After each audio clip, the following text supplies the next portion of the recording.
Jean Claude Nkezumukiza numwe mu gwaruka gwafashe iyambere mu gukurikiza akamo duterwa na leta ko umwe wese yo kwihangira umurimo atarinze gutega amaso leta. Amaze kurangiza amashure yaciye afata ingingo yo gutangura gukora umwuga wo gukora amatelephone hamwe n'ibindi vyuma. Reka tukurikire atubwire uko yatanguye n'ico yipfuza gusaba. Je mu mazina yanje nitwa Jean Claude Nkezumukiza. Uravye ibihe tugezemwo ko umuntu ashobora kwiga mugabo ntashobore kuronka akazi k'ivyo yigiye niko karorero je notanga uko najewe novuga yuko ibindi ko ndakwaje ivyo nari nizi ariko aho umuntu amariye guhereza akabona ingene ibintu vy'ivyigwa bigoye ibintu mbambe vy'akazi bigoye umuntu yavuze ati none singomwa umuntu gwagumareza mu maboko reka umuntu arabi ikintu abarakora kiba kiramubeshaho mu kurindira yuko ivyo umuntu yigiye abironkera igikorwa. Je mu kazi ka misi yose nkuko mubibona aje nkora amatelephone amateleviziyo amaradio amafere aropase yo bita amapasi mu Kirundi hama ndakora n'ivyuma bita ama micro-ondes benshi barabizi yuko ari ivyuma bifasha mu gukumiza ifungurwa zishushe ndakora ivyuma bitandukanye ivyuma byose vya electronique byose ndabikora nibaza yuko muri rusangi novuga yuko atacuma na kimwe gikoreshwa umuyaga nkuba ntashoboye gukora. Jewe kuva novuga yuko kuva kera namwe ndi umuntu akunda utugenegene mugabo ikintu ingwana nagumye nza ndahura hanini nagumye mpura n'ingwane y'umutahe. Je rero ikintu nosaba murana yuko ubu turi mwisi iguma itera imbere ibikoresho usanga bigezweho mugabo kwera uburyo ntidushobore kubironka. Icyo nosaba ari uwo nterera canke uwo woshigikira icyumviro canje kugira nanje muri kazo nzofasha ugwaruka bene wacu gutera imbere gukora uruganda rwagutse nzotanga akazi hama bene wacu nabo baronke icyo bashobora gukora.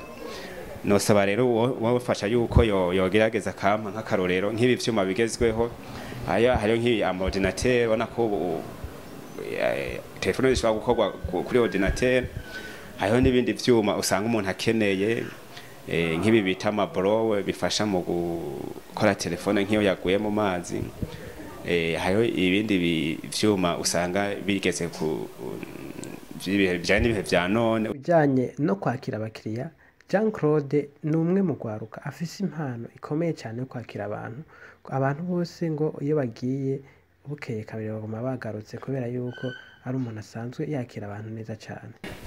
Mukiriyo aje umuntu aramwakira akamuha karibu kamuganiriza hama cyambe cyo akamwizeza yuko ico aje gukoresha nubwo vyabishika umuntu abona yuko cyamaze kuba nabi cyane mugabo mukiya bageza ukamutegura ukamubwira yuko icuma ko bigenda kose kizagukira aho bica bituma arema ibiciro ngaha uganije n'ahandi cenga havyifashe neza cyane ko nkuko mubizi bivaye n'ahantu umuntu ariko arakorera ibiciro umuntu ageza akabigabanya kuko twamye tuvuga na kera ati ni prix académique dufatira ku bushobozi bw'abanyeshure bagenzi bacu biga ngaha kuri kaminuza y'u Burundi dusanzwe tuzi yuko natwe twarahaciye turabizi ko amikoro atari kirenga cyo bituma tugira umufundi Claude ico nisangije nuko je mu vyo nkora vyose ndabikora mu muco donc ndi serieux mu bisanzwe icuma ndagikora nk'umuhinga uko urazi yuko iyo ukoze ibintu utabimenyereye ahiko usanga wabikoze nabi bisanga ugoma ushwana rero n'abakiriya bawe bigatuma utakaza ukwizera. Rero jewe ico nisangije nuko nkora ikintu neza kandi nkagikora mu mwanya muto bivanye n'ukuntu kiba cahunyagaye. Umuntu yoba dukeneye atari ngaha hagufi arashobora kutwandikira, ashaka kutwandikira kwizo nomero 67 za limitere ubusa 25 amajana 381 canke agaca ku muhora wa Lewo 79 amajana 839 amajana 239 dusha tumunyarukiza naho yoba ari hagati mu gihugu arayirungika kuri agence tukayimukorera hama tukayimurungikira imeze neza. Abandanya ahanura urundi gwaruka yuko ico umuntu yigiye atari mpaka ari cakora, yuko twese twogira kwihangira imirimo. Rero akamunotera bagenzi bacu abani ngaha nuko bomya yuko ivyari magera vyageruye.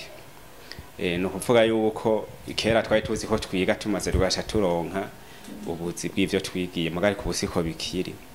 Nuko rero umuntu atoguma areza amaboko ahubwo ngo agumaze rinze ahubwo yokora amaboko mu mpuzu akitunganiza umugambi wiwe hama akareka kuguma asabiriza.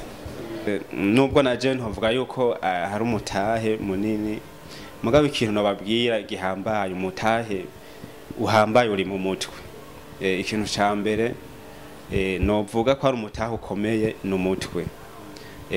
Hama bisigaye ni buke buke ubatura urasaba abagenzi ari uguhaye 2000 2005 naho 1010 cyangwa 20 washobora gutangura kandi Imana iheza ugasanga ibintu byawe birateye imbere. Mugabo tuguma tona yuko dufise intambanyi ukubera iyo utanguye kwera dutangura gukora iyi migambi navuga tu no mu myaka twisununuye urumva kugira uzohere ku 5,000 kugira uzoshike ku miliyoni urumva bitwara igihe kirekire. Abandanya asaba leta yuko yogira icikoze kugwaruka rwarafashe ya mbere mu kwitunganiriza imigambi, kuko ngo hari igihe usanga baba bafise imigambi myiza ariko uburyo ugasanga bwabaye ikibazo gikomeye. Nibaza hanini uruhara runini novuga ko ruri kw'abanyamitahe na leta, uko umuntu ashaka kugira umutahe washaka kugira umugambi ariko akabura ingene abushira mu ngiro kubera yabuze novuga uwo mutahe. Rero ico notera abanyamitahe nuko boshiraho bogerageza kuza barashigikira urwaruka baruhejeje amashure rukabura akazi kugira nago gwisununiwe. Hama leta nayo noyihamagarira yuko yoshiraho novuga novuga banki irahari mugabo turabona yuko iyo banki bavuye izoza gushigikira urwaruka. Novuga ko tutabona yuko iriko iradusanga ku kivi kugira izira tubaza mbe nihe migambi mufise kugira tubashigikire. Kuja gushikana umugambi naho biragoye.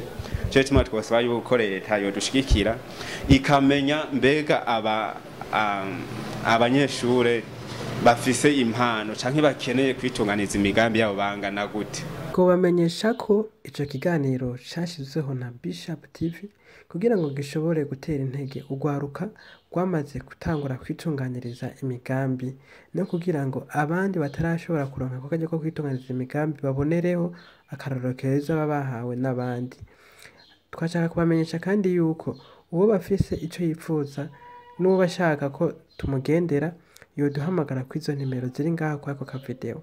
Mubandanye mu dukurikirana murakoze.